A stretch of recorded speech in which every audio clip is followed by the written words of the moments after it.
Lights, camera, battle. Ukrainian President Volodymyr Zelensky has told those with a vested interest in the Ukrainian counteroffensive that it is not like a movie script, and whilst progress is slow, it nonetheless exists. The Ukrainians claim to have reclaimed almost 10 villages in Zaporizhia and Donetsk, but the advance is gradual due to Russians putting minefields in the areas they took from Ukraine. Russian President Vladimir Putin, on the other hand, views this slow progress as proof that the counteroffensive is failing, with relatively little ground taken over the last few weeks of the counteroffensive. Meanwhile, Russian media has been flirting with the idea of using nuclear weapons as a deterrent against the West. But is this an empty threat or an actual one? The US has agreed to another $1.2 billion to support the Ukrainians, but can victory in this war be bought? Is their counteroffensive stalling, or will slow and steady win the race? What's next for the Ukrainian counteroffensive? So let's get to it, gentlemen. What's next for Ukraine's counteroffensive? As always, we begin with our quick fire round, 30 seconds each to lay out your initial stance on the matter, and we pick it up from there. So, Mr. Putkonen, please take the lead. Your 30 seconds are on.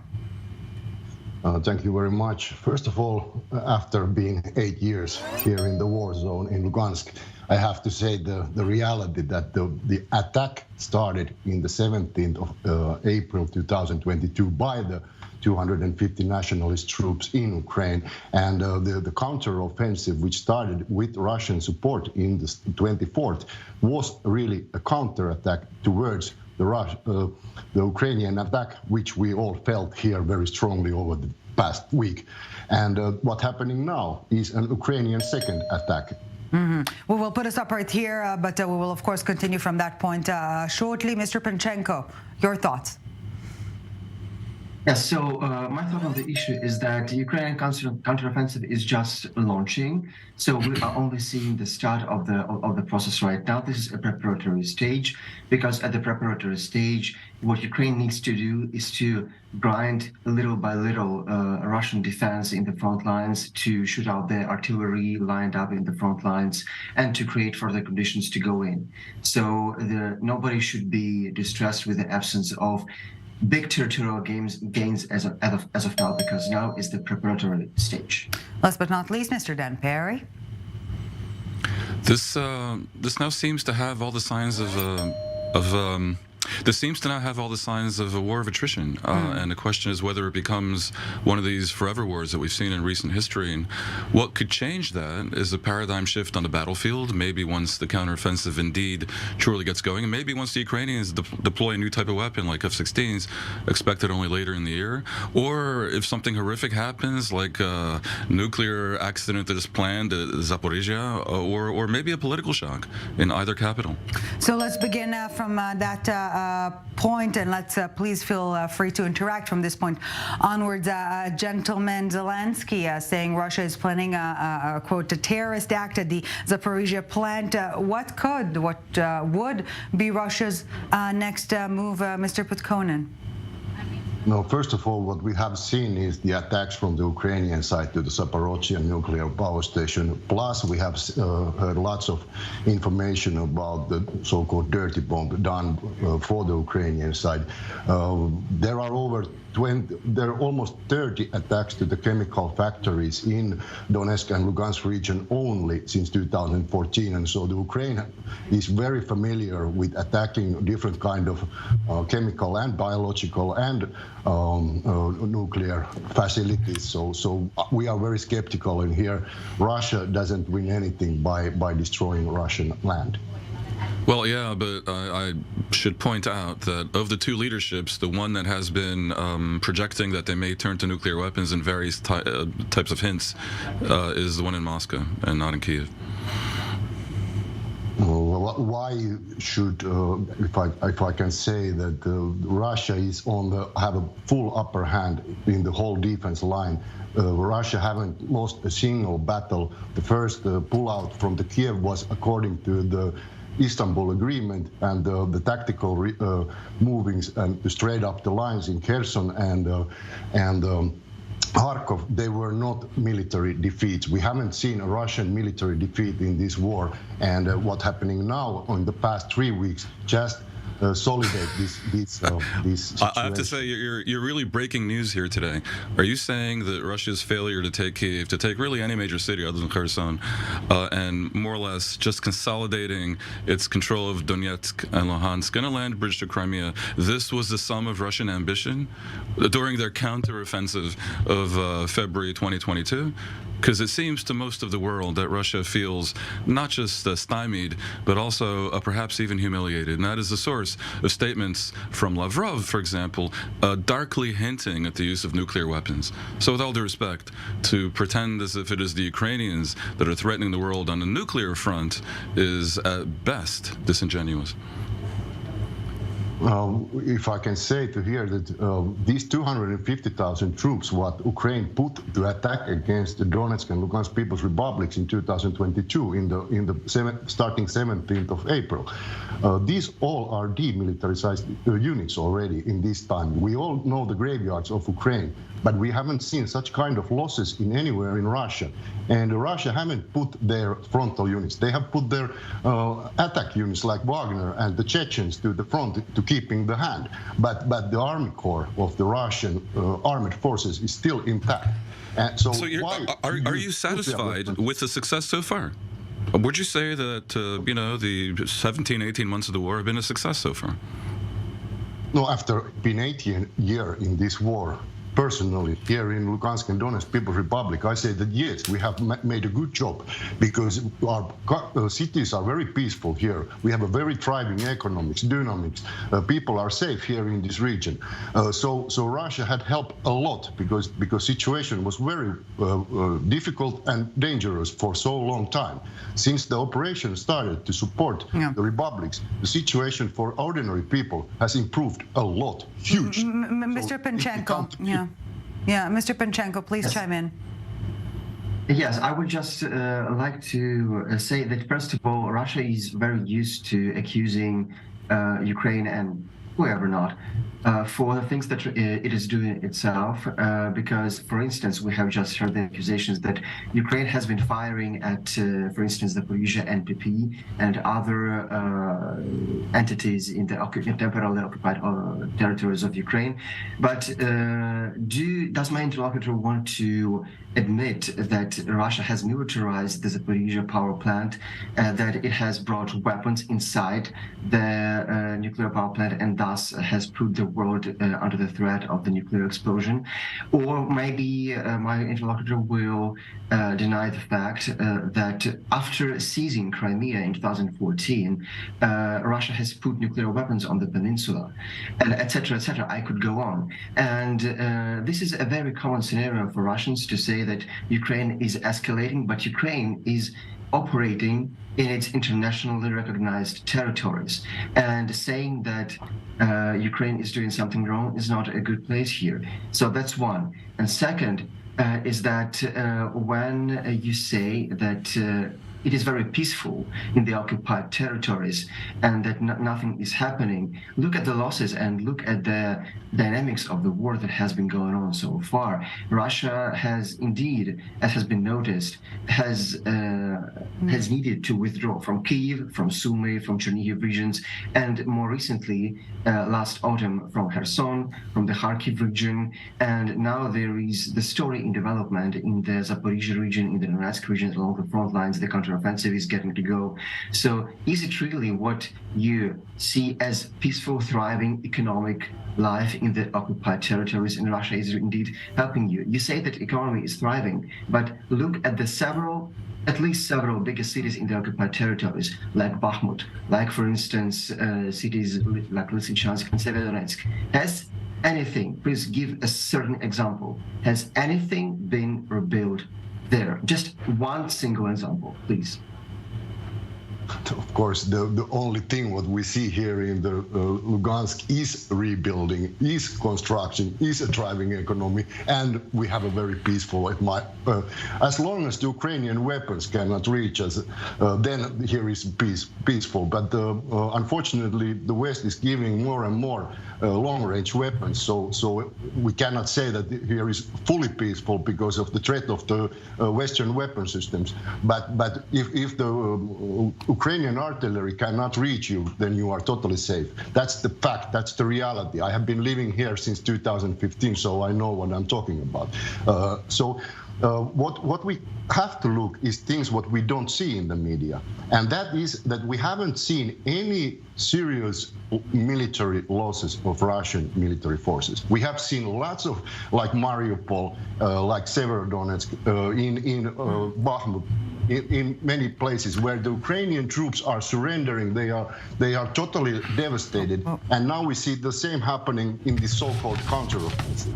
So I look the facts, I look the realities, and I know that you may want to talk to our friend Prigozhin, who seems to think that Russian troops have been hapless and betrayed by their generals, and that is why you've been limited to very minor gains versus a status quo ante of 2022. But I have to ask this: if you're so pleased with the results so far, in a fictitious universe, which is not the current one, where you were offered to end the war with the current front lines established and Russia's control over eastern Ukraine, and even Mariupol and Melitopol recognized, would that be enough for you? Would you favor ending the war? Oh, of course, the geopolitical questions are not decided here.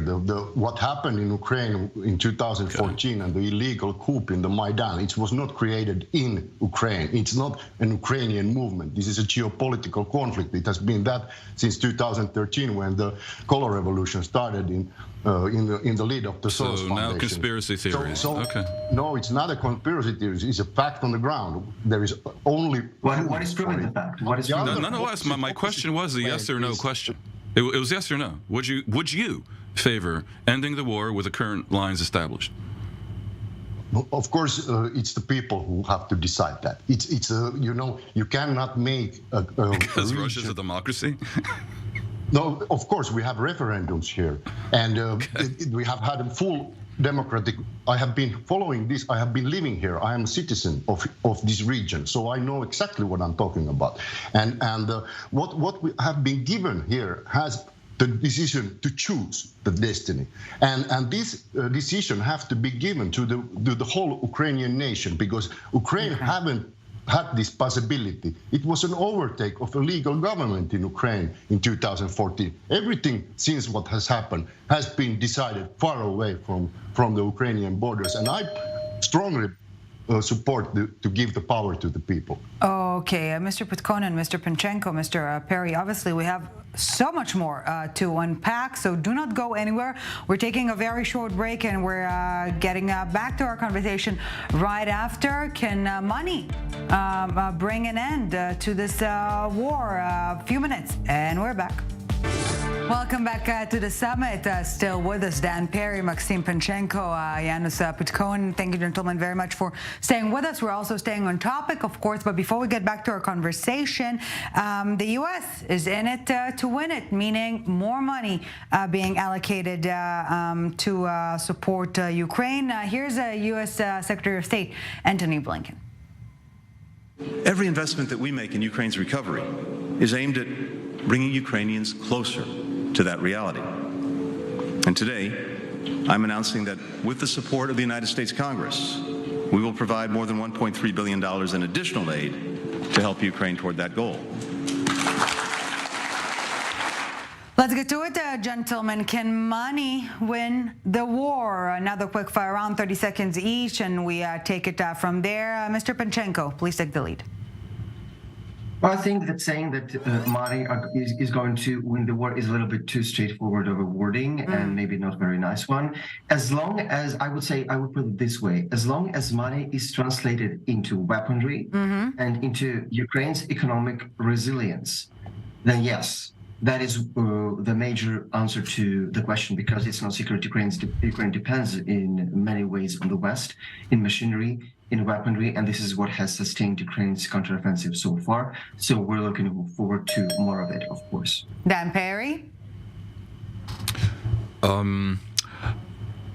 Money alone cannot win a war. You need people who are motivated to fight, and the Ukrainians clearly are. But even very motivated people fighting with sticks and stones are going to get mauled by your average military, even one as underperforming as the Russian has been in this war.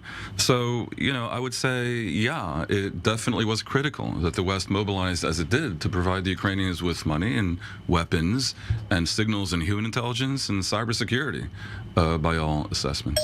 And that itself can feed motivation in a circular fashion. Yeah, Janus Putkonen, your thoughts? Well, first of all, we have to ask that where are those 250,000 soldiers who were sent towards the Lugansk and Donetsk a year ago, and where are their Ukrainian weapons? Because they are all demilitarized. They are already destroyed. All their capable and good soldiers are already dead. The forced mobilizations are in the 12th round in the forced mobilization in Ukraine. There are no men to carry any weapons. And yes, the war weapons doesn't make a war. The mans do the war, but Ukraine is lacking manpower. Mr. Panchenko, I believe you would like to comment on that.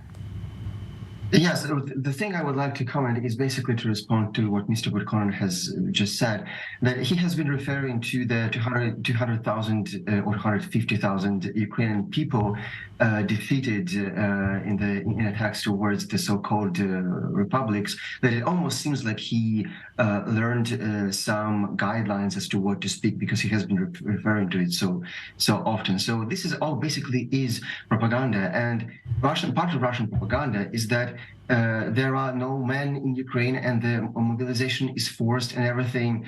Like, for instance, look at me.